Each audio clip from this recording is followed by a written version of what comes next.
Ladies and gentlemen, welcome to another edition of the Steyr Sound, episode 33. We just keep on rolling along. We are here to recap the Birmingham Supercross. A lot happened this weekend. First East-West showdown of the year, and we had Hayden Deegan ride through the pack, take the victory, and then a penalty strikes, and Cole Davies inherits the win. 450 class, dominant display from Hunter Lawrence. We will be recapping all of the action and nuggets from Birmingham, as well as some of the news and notes from the MXGP in Spain this weekend. A lot happening over there as well. Championship very early on. So twisting and turning every single week. But we're here once again. I am Trey Steyer, your host. Thank you for listening.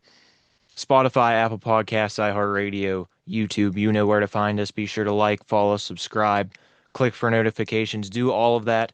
Anything to help us out and help us get a little bit more reach.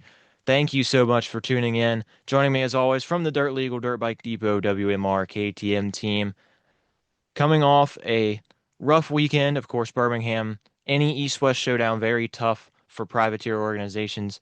Jack Noel is here. First foray into the 450 class, some promising signs there as well. And also watching one of your former team members grow and get a huge opportunity. So a lot of mixed emotions right now for you, probably. Yeah, no, I mean, this weekend in Birmingham for like a vibe perspective was honestly pretty good. Like nobody was like negative and nobody was really down. And obviously we didn't hear about the news about Gage until yesterday. So today we're on Monday. So it's been interesting last 48 hours, I'll say that much. From just the whole weekend in general. Like we flew out of Atlanta on Sunday, which is another crazy situation. Kind of crazy.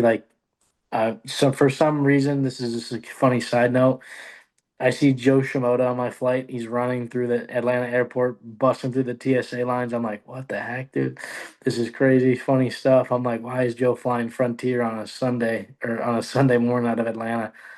But no, yeah, for the team, it was good to have A-Rod. I think A-Rod brings a lot of like experience and just like being around those guys. He's able to kind of coach them a little bit in a sense, with being who he is and being been around the sport on every single level of team you can imagine. So he brings a lot of knowledge and stuff like that to us, and I think that for us to grow is something that we need to. It's good to have. And Trey, your camera turned off. You know, oh, Yeah, yeah. Just oh trying my to bad. fix it. Oh, all good. But no, it's been great to have A Rod, and then obviously with Gage leaving, like we were hoping to get Gage back by. We were pushing for this weekend in Detroit, but I don't think he would have been ready. And then maybe St. Louis. It'd be tough to come back at East West, but depending on how he was feeling, I think he would have came back if he was feeling like 95 to 100%. But at least we would have got Nashville and Cleveland and Philly with him, which would have been great. But it's just not the way the dice rolled for us this weekend. And our number was on 8, his number was on 6, and he hit the 6, and it turned into a factory filling. Um, I'm sure you guys can all presume it's going to be Triumph. I'm just going to say it. I mean, we announced that he's not going to be with us this weekend, so it's kind of like out off my hands at this point. Um, so yeah, a factory ride for a guy like Gage Linville. I mean, that's kind of the base within our team of what we want to do is give these guys a step to the next level. And I don't think if any of us sort of told him no to this opportunity, people be looking at us like we're idiots and we're holding somebody back, which I think is a very negative look on our team. But at the end of the day, like, yes, it does suck for us. Like, he's definitely our best rider when it comes to results wise, and obviously put us through it, but got us a podium and has been the stronghold of the forehead of our team for the last 2 years, 3 years. So watching him step away is definitely tough. Just being that knowing that we were me, myself, Max, Ty and Joey have been such a major part of his program for the last 3 years. It's definitely tough to watch him go, but I think it's like almost like graduating high school and you're moving on to college or something. So it's pretty cool. So I think for us as like a team, it's something that we can when we talk to other guys in the future, we can be like, look, man, like we've sent a guy to a team like Triumph, and I think that's something that you can kind of hang your hat on at the end of the day. So Yeah, I mean, this weekend we'll get Jackson Driscoll back, so we'll be back to a four rider roster, which is our typical sizing. So um, but with the addition of A-Rod, I think that it brings a different dynamic, definitely. I think the 450 class is much different. It adds a lot to our schedule, to our plate, just being that not everybody's on the track at the same time and stuff like that. So for our small little team, it's definitely a lot of work. But we brought in Rodrigo, a guy that I don't know if anybody knows, but he worked for Alvin Baker for a long time, and he's now A-Rod's mechanic and team driver. So added another piece to the puzzle there to kind of help with what was going on. So,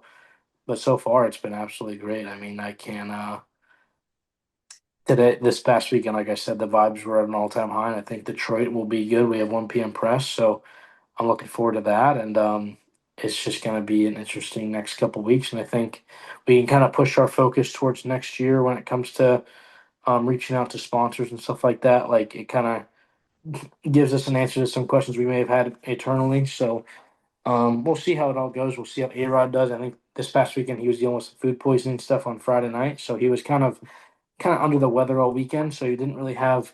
I don't think he was 100% at all. I think he was 75 to 80% max, and he couldn't do much more than a couple laps, and it seemed like he didn't have much left in the tank. So I think come this weekend in Detroit, it'll be a much different story. And I think he'll be up there fighting for that main event, no doubt. So I'm looking forward to Detroit with the team, and I hope to see Gage on a black and neon yellow bike here soon. See how he does. See how he stacks up against the guys, and I really do hope for the best for that kid, man. I think he can do a lot. So yeah, it'll be sick. Really great opportunity for him. And I think, of course, I'm covering privateers the last few years and watched him from racing Ironman on a privateer gas just on his own to joining with you guys and really getting his career started to the podium last year. All that he's gone through the past few years and to be in a Triumph fill-in ride is a very cool opportunity for him. So congratulations to Gage.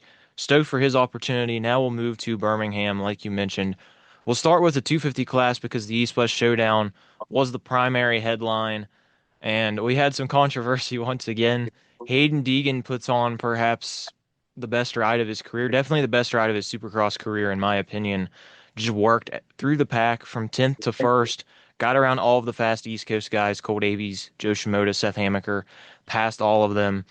It was funny because I was talking with some of my buddies from Discord in a group chat, and he gets up to fourth or fifth, and they're talking about the battle for first. And then I just pop in real quick to say all this for a Deegan win. And guess what happens? Hayden Deegan goes up there, mows through the pack, gets the race win, but Hayden gets penalized from the AMA, cuts the track a little bit. They showed it very briefly on the broadcast. It looked like as he was trying to pass Maximus Foland, he just barely cuts the first track marker of the split lane, goes from the outside, barely cuts in, and it's cutting the lane, technically switching lanes. You're not supposed to switch lanes when it's a split section like that.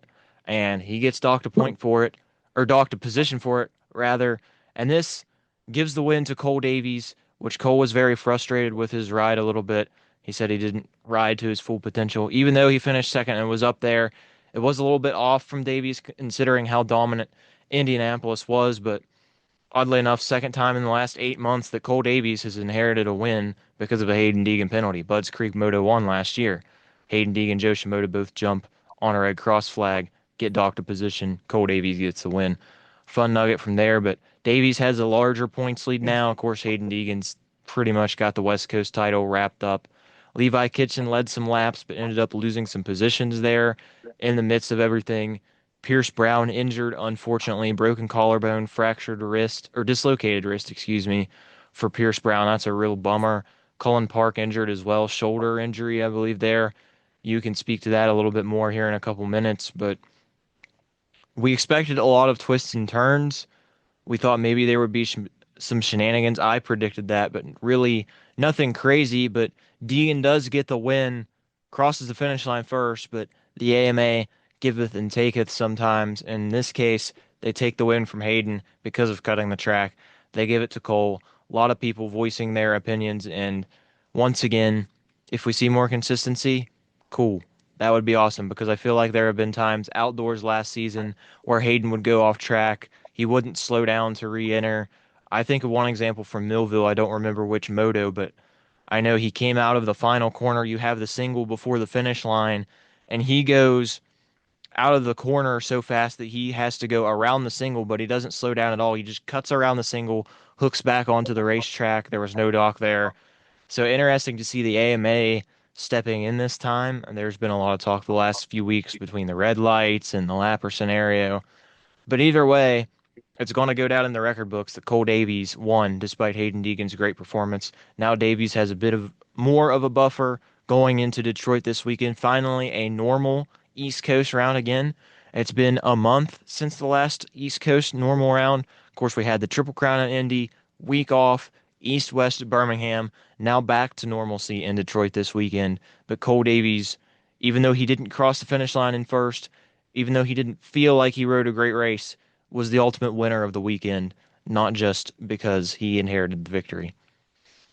Yeah, and it really does this is much more than just Deegan losing a win. I think it plays into the fact of I look at the AMA's, like you said, consistency of their penalizing positions, and I think that the team aspect of this kind of played a part in it. Um, I think they talked to Deegan and were like, "Hey, are you cool with you taking the penalty for the position, right? Which is then 3 championship points plus position, so you don't get the bonus payout for the win, all that kind of stuff." And then Cole then moves to the victory. But what this does though is it takes like a guy like Seth Hammaker, Joe Shimoda, it puts a buffer between Cole Davies and now Seth Hammaker, who got third, right? Like I talked to Seth after the race, and I was like, "So what they like?" He's like, "Yeah, I went from being like 6 down or something like that to now, or like to 3 down to 9 down. Like it's a 6 point swing, which in this side of a championship, which I think it's going to be as crazy tight as it is a major swing. Like that's two races really. Like if you get first and Davies gets second, that's 3 points. Like so it's a major difference in just points in general. Where typically we would see the guy who wins if he does have a penalty like that, they take 5 championship points away from him, right? It's like Chase Sexton in Detroit. I bring it back to that all the time. Yeah. He won and he took five. They took 5 points away. So it's an interesting scenario. Like I really do think like I don't really understand it very much. I'll touch on this too. Like it's definitely a penalty. Like I don't think it wasn't like a not a track up because the inside roller was a bit bigger than the one on the outside. Like it wasn't much bigger. Like it was maybe 6 to 8 inches difference. But at that time, like you're going over the lower jump, right? The lower roller to make it a little bit faster. So I understand why there was a penalty. And I think if it would have just been track markers and the rollers were the same size, whatever, right? Like not a big deal. But since the jump sizes were visibly bit like on track walk, they were visibly different sizes. I think it plays a bit of a factor into that. But I think the factor it plays in more is the championship battle on the East Coast, where Cole Davies now gets 5 extra points on Seth Hammaker compared to what it would have been just a 2 point gain compared to now it's a 5 point gain.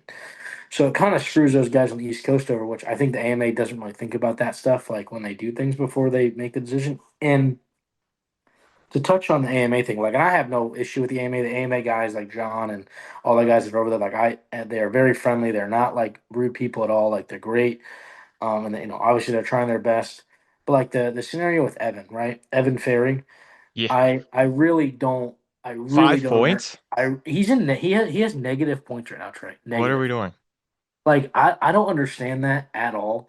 Like and the fact that he's getting fined too, like what? Like I'm just like, dude, it's for ninth place in the heat race. Where like if Evan Yeah. makes the This is pass, doesn't typical last transfer spot stuff. yeah, like it's not like and they said this is what he told me because I talked to him after the race actually in Chipotle, funny enough. I was like, dude, I'll give you some props, man. Like you went in there like because the thing is like if he goes in there and takes Pierce out and makes the main, like he's the hero. Like they're like, dude, you're the Yeah, man. Like I mean, exactly. I hate to say it, but I don't think Evan Phoenix Ferry Honda has kid keeping a yeah. star guy out of the main event. Like that's sick. I don't think anybody looks at that and goes, "Man, like you're a dick" or "you're whatever." Like you look at it and you're like, "Dude, that was a sick move. You did what you had to do." Like, and that's kind of what I was sitting next to one of the guys that worked for Phoenix. Like, dude, you got to give the kid some props. Like, he went for it. And like, granted, it was not executed very well. But I don't think the point of him getting out of that without crashing was ever on his head. It wasn't like a full blown blatant, Alession Villapoto takeout at whatever, right? Like it was, he squared him up, he got under him, and he had to do what he had to do. He took the line away, and like that's not. I don't think it's a non-racing thing. Like you people beg for bar banging and stuff like that. We get some, and then the AMA goes up there and throws this like what seems to be like the biggest penalty of all time for a simple little takeout where two guys go down. Like we've seen that 20 million times, I feel like, and there's never been a penalty in what my head, which for like a spot like that or for the win or for something like that. But since it's Pierce Brown who's in the championship hunt, you take him out of that. You did, I mean, he still made the main, so it's not a huge deal. But I mean, obviously he's hurt now, which sucks. But nonetheless, it's like, dude, like really AMA, like why are we finding a guy like Evan Ferry who probably doesn't make that much money, if any? You know what I mean? Like you guys, it just doesn't make a whole lot of sense. So I'm just that doesn't make sense. And then the whole, like I said, the whole 5 point or the not the 5 point, the deduction of a position, it just seems to be favoring that star Yamaha team, and it kind of makes me wonder, like, why? Like, I understand that Star Yamaha, they sell tickets to the races, and these are the guys that are, people are coming to come watch. But at the end of the day, these guys are trying to make it, and like, you're screwing over, you're kind of messing with a championship hunt to some extent by doing what you did with Hayden. So it's like, I don't know. I just don't really understand it. It doesn't make a whole lot of sense to me. It feels like there's favorites being played, which I don't really like. Like even the whole situation with the red lights in uh in Arlington. Arlington. Pierce Brown jumped on those lights. Joe didn't, and Pierce won because of it. Like I don't know, like stuff like that just doesn't make a whole lot of sense. And it seems to be like there's some favoritism being played. It really doesn't. That's the only thing that I can look at and be like, this is starting to get a little bit questionable on my end. I think everybody else, and if you look through the last 6 months of what's happened, like I think Star Racing Yamaha has been on the cooperating end of everything, like on the winning end of all these things. Like Deegan's not getting penalized for taking out Max Anstey, you know, so it's like stuff like that. And like if it was for like 11th or 12th, like whatever, right? Like who gives a Yeah. crap? And even too, if it's two guys like Evan Ferry and a guy like Josh Faries, right, for Henry fourth place. Miller. Yeah. Like they don't care. They're not going to send Yeah. it. Whatever happened. But since it's Pierce Brown, they obviously all of a sudden care. Like it just doesn't make a whole lot of sense to me. That's the only complaint I have about that. Um, but yeah, no, I will touch now on the 250 class. I think Hayden Deegan is by far the best 250 rider we have seen in a long time. I think he smokes Jet. I think he smokes Hunter on a 250. I think he smokes a lot of guys on a 250. Like I think he might be one of the best 250 riders to ever touch a dirt bike. Don't get me wrong, the stuff that happens in the it will not fly in the 450 class. Getting a 12th place start and working your way back to first, like that's never going to happen. Um, but yeah, no, it was pretty crazy. How good he rode and how fast he was able to get through that field. Like, I mean, that ain't just a West Coast field either. Like I said earlier, like I've been saying all year. Hey, Deegan ain't doing this on the East Coast. Well, he did it at East West shootout where it's stacked. I'm like, all right, well now Everybody. I'm eating my words of saying if he gets a bad start on the East West shootout, it could be bad for him. It doesn't matter. Does not matter. Not at all. Not even an inch of mattering at all. So yeah, it was crazy. Davies rode phenomenal as well. I think Seth Hamaker really good ride for how far back he was. I think he was in. Oh no, well he was up front early, I believe. Right, he was right in the mix early. Yeah. I'm trying to remember. I didn't watch the main event live, but he's up in the mix early. Kind of had like that mid race like fog of like just didn't know what to do and like was kind of like lost in the sauce. And then obviously was able to come back and got a little bit lucky with a just showing a mistake there. But he's doing a good job of salvaging his championship odds. His hopes, I think it's definitely still on. I think Davies is still young, still very very young. I don't think it's all there yet for Davies. I think his raw speed is better than anybody else in the class. But I think Joe Shimoda, like in these next couple of races, is going to really turn on. I think the same thing for Seth Hamaker. I think when it's getting late in this season, um, these guys will be really really solid. So I'm very excited for the next race in St. Louis for this East Coast Championship. Sucks that Pierce went out the way he did. And like the West Coast is wrapped up. Like I genuinely could see him winning in St. Louis and Levi getting like worse than like 14th or something. And he wraps it up in St. Louis. Like it could be that crazy. 2 rounds early, like that's nuts. So um, no, I'm very very interested to see how it goes. I think it'll be great racing the next couple weekends in the East Coast. I mean, these next, I believe it's the next. I mean, it's crazy how many freaking triple crowns we have too. We have two on the East Coast, two East West shootouts. Like we have the next between this race, Birmingham and Cleveland. There's 5 races, and there's triple crown and two East West shootouts. Like pretty crazy. So we only have 3 regular races left on the East Coast. So it's going to be interesting to see how everything stacks up. The next East West shootout will be massive for points again. I think. So yeah, I'm very excited to see it all stacks up, and the 250 class was great. Shout out to Crockett Myers, by the way. Yeah. Holy crap! I What an was ride like, in the LCQ. wow, what a ride is right, dude. I mean, got it done, dude. Got it done. I mean, didn't have much of an event, but I don't expect much. I mean, he was somehow he got in. Flat Um, tire is what I heard from Crockett oh, that as makes did his sense. main event in, which I said in my unsung hero stuff recording that. I'm like looking at all the rocks that JT was pointing to out there in the post race show, like no surprise to me that he got a Yeah, flat because some of yeah, those things were huge. yeah. The rocks that were insane. Like boulders on that track was crazy.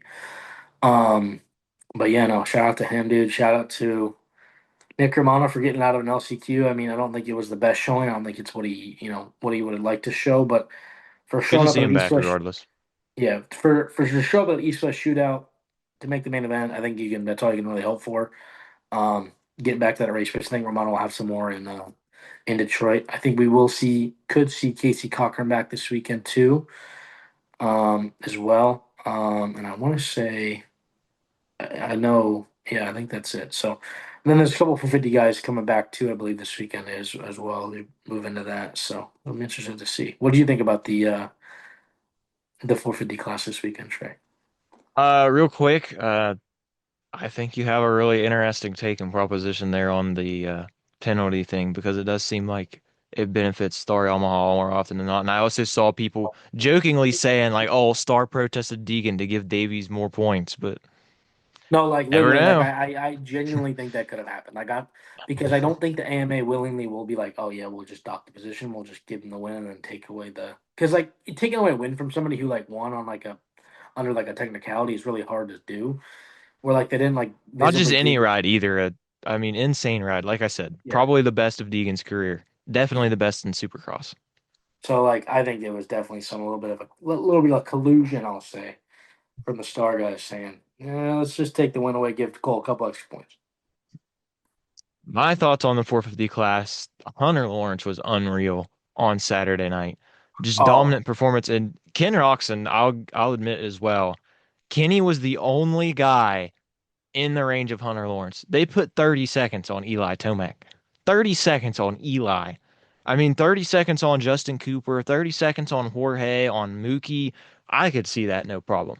30 on Tomac is ridiculous. And of course, it was a wild night for Tomac. He had Justin Cooper's boot stuck in his rear wheel and in his swing arm in the heat race. He has to go through the LCQ, which was a bit of irony after last week and all of the privateers takes, and he was on Privateer Island racing through the LCQ. But Hunter Lawrence was just surgical and precise, and he really has found another gear these last few weeks. Once he got that first win at Arlington, he has really developed into that guy. I think now he's finally started to realize, like, wait a second, this is me now. Like, I can control this. And Birmingham was evident of that. And like I said, Ken Roxon, and it wasn't like Ken Roxon just started in second and was attached to him nose to tail.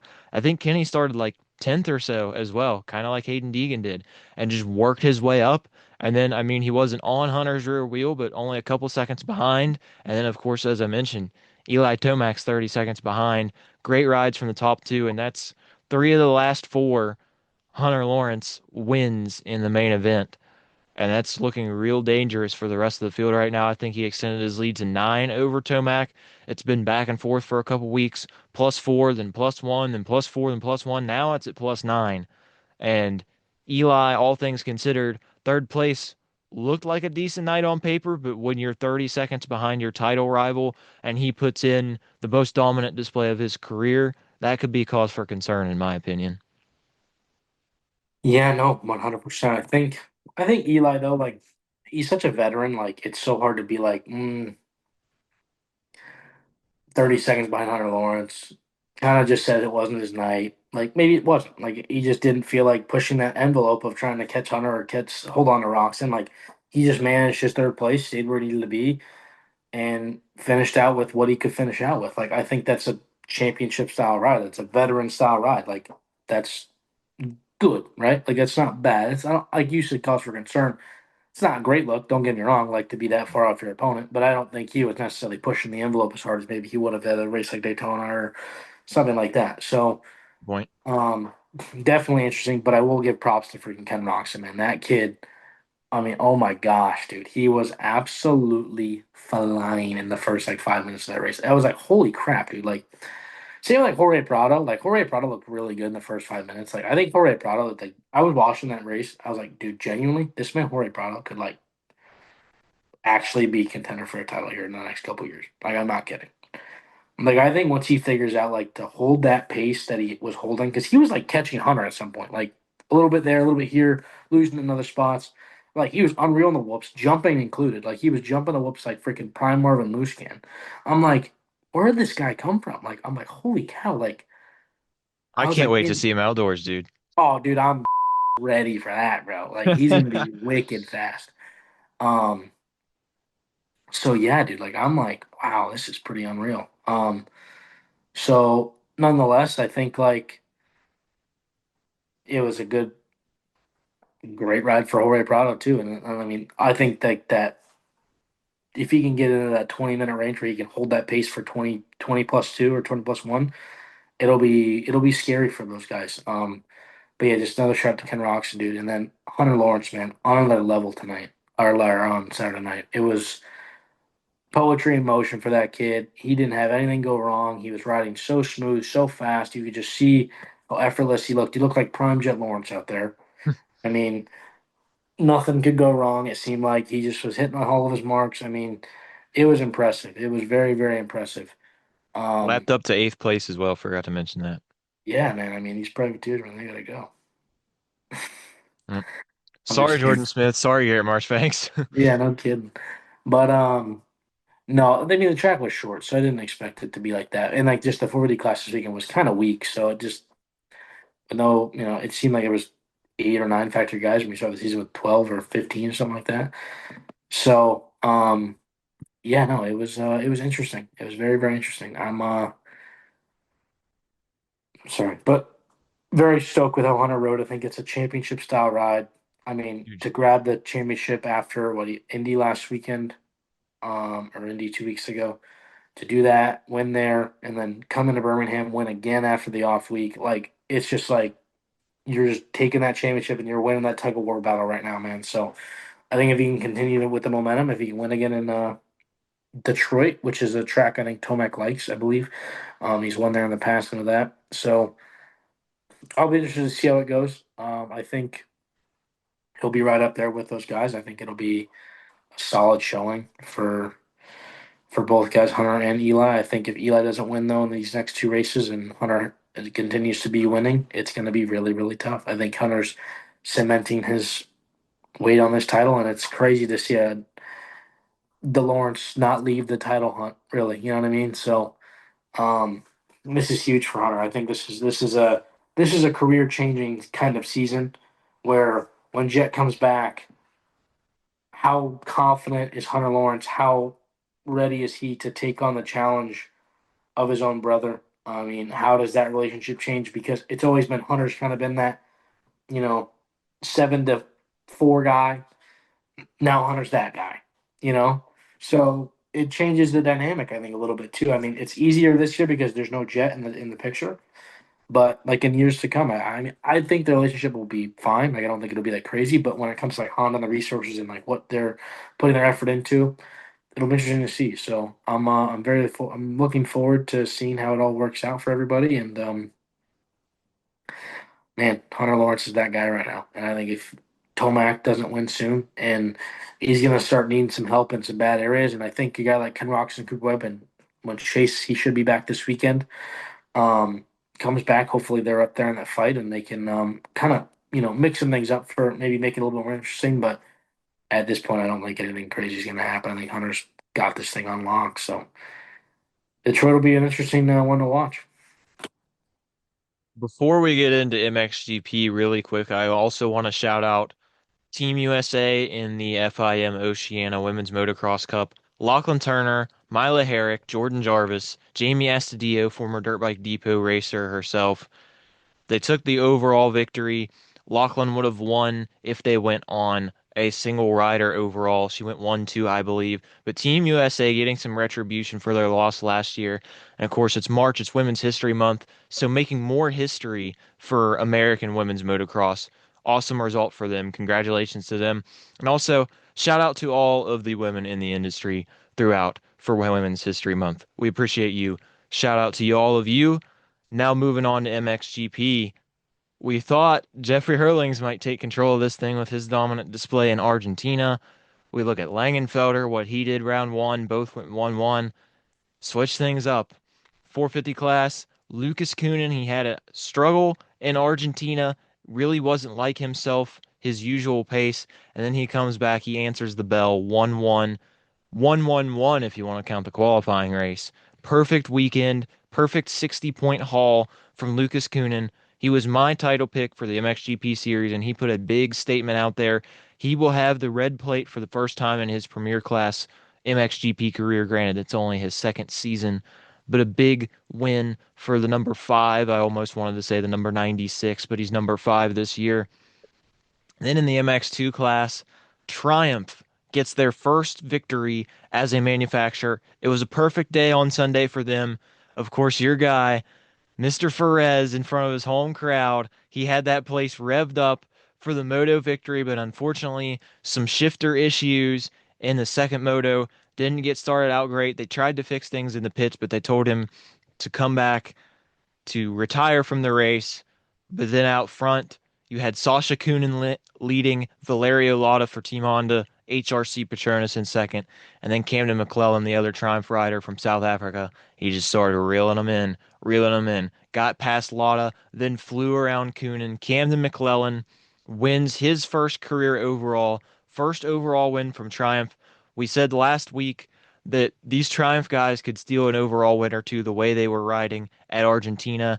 They were really the favorites in the class to disrupt that potential Langenfelder, Coonan, Everts trio from winning, and Everts really hasn't looked that great in the first two rounds compared to some of these other guys.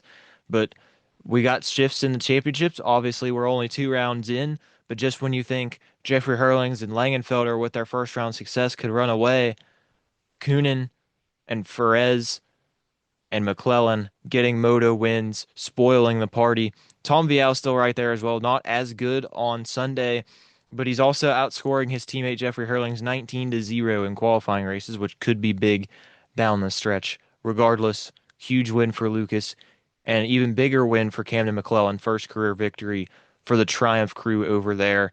Really, KTM Gas Husqvarna, the only manufacturer that's won an MX2 for the last 3 or 4 years. So huge for Triumph to spoil the party up there. Monumental achievement for that organization and that brand. Yeah, no, I was stoked to see my boy Guillaume Ferez up there on the top step after Moto One. I was so stoked, man. I was like, dude, to win it from your home track in Barcelona, like That super place was sick. roaring, man. Yeah, that place was stoked. So that was really And cool to Garcia see. won the EMX 250 race real quick as Yeah, well. I don't know if you saw that or not. So Spain, that Spanish crowd was just losing their minds in the early yeah, stages on Sunday. that was sick. So, and I think too, like if that shifter problem doesn't happen, I think he's right up there with the contending for the overall. So, 100%. like, I think for sure he would have been up there. He looked so good on Friday and Saturday. I think he got third in the quality race, I believe, after like a bad start. So, um, and this is where I think these quality races really matter, like in the sense of a championship for this MXGP season and these early stages where they're kind of like swinger races, right? Like they're almost like you go down and you don't get 10 points if a guy that you need, wins like Lucas Coonan won it. And like Lucas Coonan goes out there and gets third in that or whatever, seventh or something in that quality race and then wins 1-1. I don't think he has the points lead. So it's like very interesting how these quality races kind of stack up. And I think Hurling's, like you said, getting outscored by his teammate Tom Vial 19-0 in these quality races, like it's really tough. Like if you're not in the top 10, like scoring some points, like it's like you're really just it's like a losing battle for you. Yeah. So I think these quality races are going to start mattering more and more, and I think that's a good thing. I think it's cool that they're putting up points for these. Like you make these guys really try hard for them, and yeah, I'm excited to see how the rest of the season stacks up with three moto formats really. Um, but yeah, no, the MX2 class, like you said, like the Triumph guys, kind of being the second right behind that Langenfelder, even taking over the spot from Langenfelder now at this point. It seems Yeah. like. It's interesting. I think this is really good confidence for that whole team to have two guys that are right up there in the fight. Um, Bummer for Gillum to DNF that second moto. I think if he didn't, he'd be even closer in the championship fight. I think he's still like third or fourth Yeah. Still overall. third, I believe. So that's pretty crazy to see after to have a DNF in a moto and still be right where he wants to be, like in a He and synchronized Sasha, race. I believe both. Sasha Kunin also fourth with a DNF because he DNF Moto 2 in Argentina. And those guys, Yeah, granted, they're 19 to 20 points off, but something happens in a quality race to somebody, they could swing around again. exactly. So it's going to be interesting. I think McClellan needs to keep it clean, and same with Langenfelder. I think it's going to be a battle between those two guys of being consistent. And I mean, I think there's some spoilers in the back of the pack. I think if Gillum can continue his consistency he's had so far this year, minus the mechanical problem, it wasn't like it was his fault.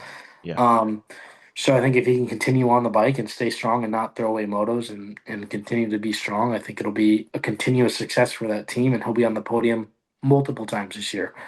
Because I think starting off a season strong is the biggest thing you could hope for. Like we see with Hunter, like wins a race finally in Arlington, and it's taken off from there. So Momentum's McClellan everything winning, sometimes. McClellan winning in Spain, it could be an absolute McClellan fest this year. And Langenfelder looks like an idiot. Like you know what I mean? Anything can happen. So I'm interested to see how it goes next weekend. Where is next weekend, by the way? Switzerland, Frauenfeld. Switzerland. In Switzerland, and I think if these guys can continue on the pace of being consistent, I think Langenfelder's going to be under some real pressure this year. And I think that's the one thing that this class lacks is the consistency. What it seems like from other guys, and Langenfelder was the most consistent guy last year and won the title. So if these guys, other guys like McClellan, Perez, and if Coonan can continue on with the consistency, I think we can see some.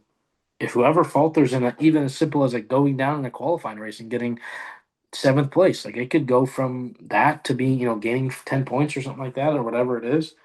It could be serious championship point swings. So, but yeah, it's cool to see a Triumph for the red plate. I think Triumph has got to be over the moon with their the results, and I think sticking behind guys is what seems to be Triumph's MO right now.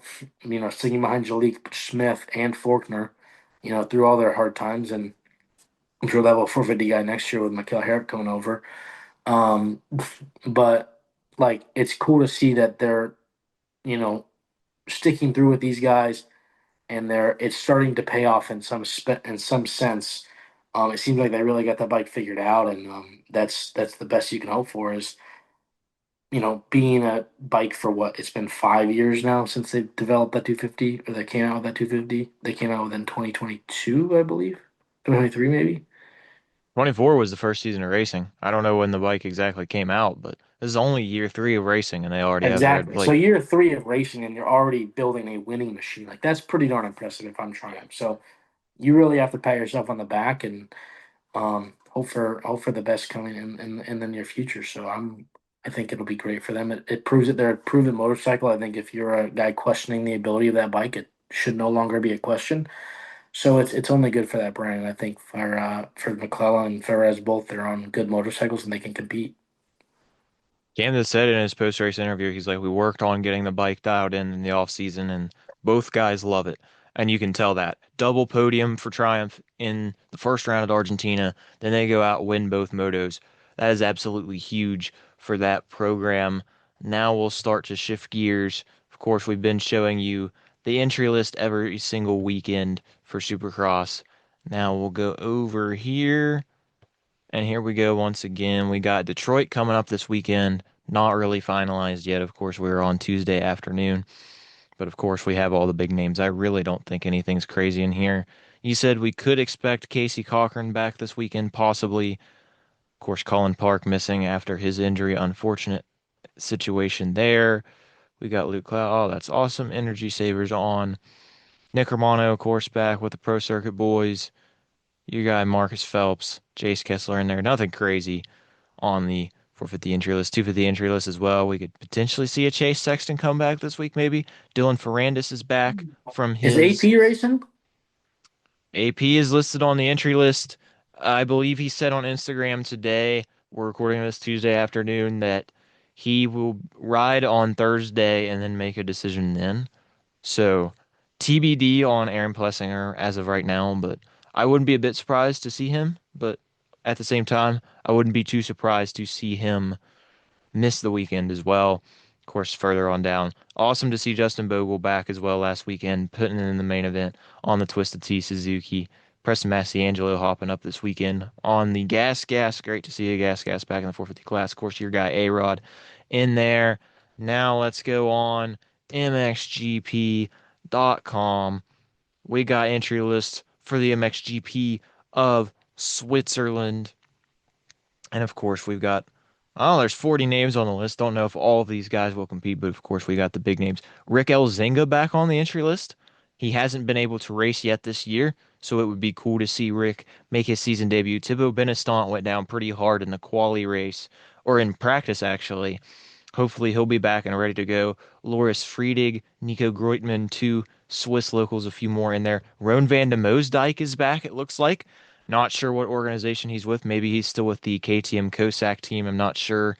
They're not one of the traditional teams or one of the teams that was signed up for the whole year, so I don't believe they're listed.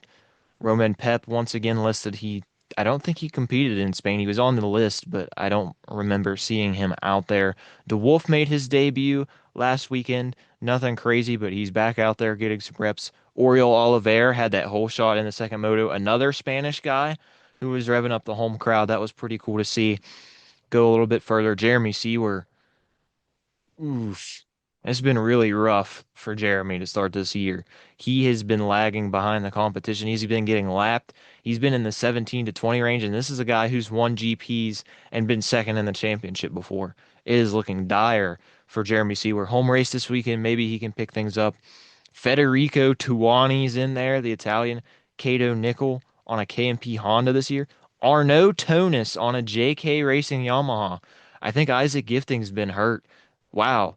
Pro Circuit Kawasaki legend Arnaud Tonis back in MXGP. Of course, we got Tom Cock is back. Tim Geiser, fresh off of his first podium with Yamaha. Noah Ludwig, who had a really good start at one of the rounds and was up front for a little bit. Then you got Marcel Stouffer, the Austrian, who is a part of that Osichka MX Team KTM group that Julius Mikula competes for in MX2. Mike Gorder, another Swiss guy. Of course, Ben Watson looked pretty decent, honestly, in his first race aboard the Dirt Store Triumph in MXGP. Now He had MX2. a good quali race. Pretty sure he got Yeah, like fifth or something.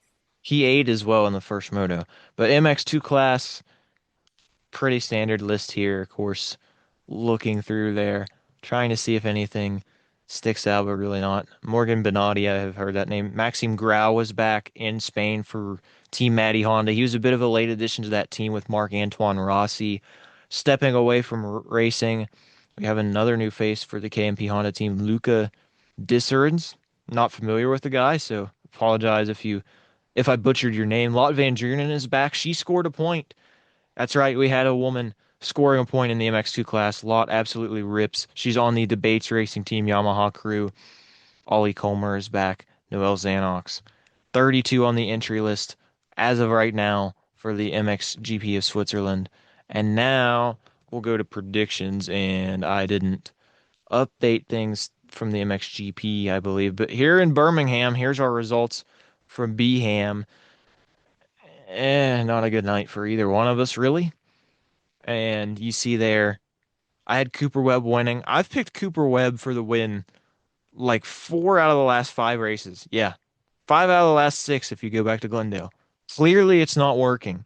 I'm not picking Cooper Webb this week. Spoiler alert. But it's not working out. Jack got the podium, just not in the right order. He did have Seth Hamaker in third position, so gained some points on me. There you see our random spots. J Coop was one spot to the good. Prado was close to that. Of course, Pierce Brown went down, unfortunately. Now getting into Detroit, I should have done my due diligence earlier and copied things over. But we are getting ready. I didn't even roll for my random bike. I'm slacking today. Or random position, not random bike. But Detroit is here. We got a random spot. I'm going to quickly look through and see because we've done 5th, 18th. I don't want any repeats. Very quickly try to see if we can roll here. 11th place. I feel like we've done 11th already. 16th, we've done 16th already. Of course, it's not going to cooperate with me when I want it to. 6th place is new though. We're going to do 6th this week for the random prediction, which is solid. My stupid screen share thing is in the way, which is why I have to keep dragging these tabs over to exit out of them. And then we have the MXGP of Switzerland this weekend. I'll change the colors later to match the Switch flag. I didn't update this as well, but I had Lucas Coonan. Yeah, Lucas got the job done. Thank you, man. Jeffrey Hurlings was second too. Look at that. Good weekend. Good weekend. You had Tommy winning. Wasn't quite up there. Tim did get a podium though. Fevra going down. That was pretty unfortunate to see. Hopefully he's okay and back this weekend. That was a nasty one at the end of the moto. Ed had Hurlings winning. That did not happen, but Hurlings was on the podium. He did like you did for Birmingham. He had the right guys, just in the wrong order. So they're in yellow. None of us got Camden McClellan winning the race. Sasha Coonan. Trying to remember if Sasha was on the podium. I believe he was, yes. Perez, unfortunately, probably could have been second. Langenfelder, forget whether he was second or third. Let me check real Lingenfelter got quick. second. Okay, Langenfelder was second. Yeah, I'm pretty sure he got Couldn't second. remember. So there we go. Sorry, folks. Loose program today, as you can see. Guy was not able to get the overall win, unfortunately. Langenfelder, Everts. I've been a little bit disappointed with Liam Everts so far this year. He's not been quite at the level I expected. I expected him to take a leap, maybe try to challenge with some of those championship frontrunner fellas, and that's really not happened, unfortunately. So now I have 10 points from there, 20, 30. So I gained, let's see, I'm on 40 now total, so I gained 30 points from my picks. You gained 15, which puts you on 25. 25. And then Ed, solid weekend for him. 30 points for him as well. So Ed and I are tied for the lead in GP standing, obviously very early in the year. But all right, Detroit, now we have those ready to roll. We've got MXGP of Switzerland as well this week. I'm going to try to go rapid fire on my Detroit predictions. 250 class. I got Cole Davies. I got Joe Shimoda. I got Seth Hamaker. If it ain't broke, don't fix it. I think those guys are by far and away now the best 250 guys in the class. Random spot, 6th place. Give me Nate Thrasher. He's going to be somewhere around there. He could win. He could finish 12th. I don't know, man. Nate Thrasher. Then for the 450 class, I think Hunter Lawrence is going to win. I think I'd be pretty stupid to pick against him at this point. I'm going to have Tomac in second. I'm going to have, actually, I'm going to have Chase Sexton in third if he is back this weekend. If he is indeed back, you know what? Chase is going to come back with a podium, which is going to be big for him. 6th place finish in the 450 class.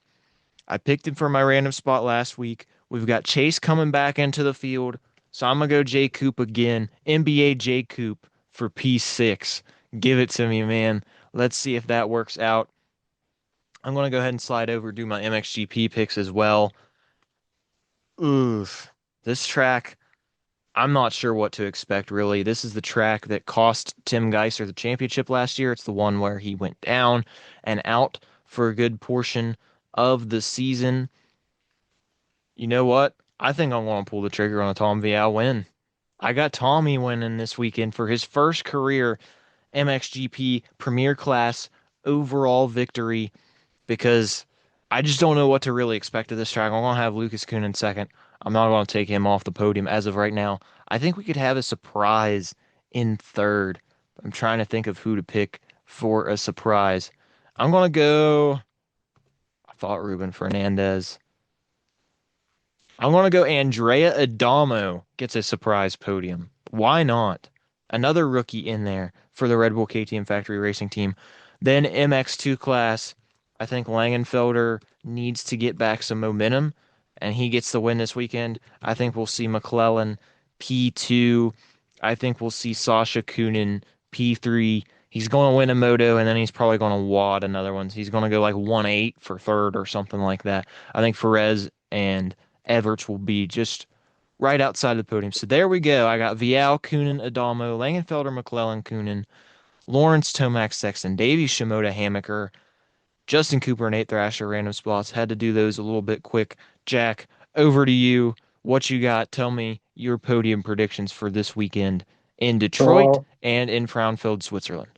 I'll go straight across the board. 450 first. I'm going Roxon, Tomac, Hunter Lawrence. My sixth place spot, I'll go Jorge Prado. Going like me, sticking with it. Respect. 250, Hammaker, Shimoda, Davies, and I think Dax Bennick finishes in sixth. Um, MX2, I think Gillum is going to get a little bit of revenge this weekend. I think he's going to have a good race. I got him winning. Langenfelder second. I think Langenfelder's just smooth and consistent. I don't know if he gets a moto win. Maybe he does. Maybe he doesn't have a great race, something like that. But I think he still finishes in second. Then I got Sasha Kunin getting third. I think he's finally got a podium. Or I think he podiumed this past weekend and got third as well. So I He think he's did. got something more in the tank. I don't think McClellan. I think he's going to do good. I just think there could be a little bit of an issue maybe in one of these motos. Could have something go wrong. Be a bummer, but I think it's not going to be all sunshine and rainbows for him. MX1, I'm going to go Hurlings, Coonan, and Tim Geisher for third. I think those are solid picks. I don't think Tim's been on the podium yet this year, but I think it's coming He was soon. this weekend. He He was was? P3. Yeah, 6-3 for third. I know, not typical podium score, but he Yeah. got there. Well, I think this weekend he does come back and he gets another podium again, puts himself back in that mix, potentially with a moto win.